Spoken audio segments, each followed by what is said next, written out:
El Prat ha acollit la primera edició del torneig solidari de petanca a benefici de la ONG ESI, Esport Solidari Internacional. El Club Petanca del Prat, juntament amb els clubs de petanca de Sant Boi i del barri de Sants, han reunit al Prat no només a més de 200 jugadors, sinó també a personalitats reconegudes del món de l'esport, el periodisme i la política. Hem tingut, de veritat, molt de suport, no? Avui, per exemple, ens acompanya el conseller Felip Puig, que també és un aficionat de la petanca. També està el Xavi Bonastre, periodista de TV3, Enric Massip, vull dir, una sèrie de gent que no coneixia el nostre esport i que al ser un acte solidari s'hi apropa aquí per conèixer una mica què és la petanca, no? I bé, la veritat és que estem molt contents d'aquesta primera edició.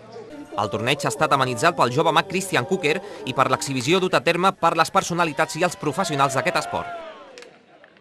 3 presidentes de club con su equipo que deciden ayudar a una ONG para mejorar el deporte en África.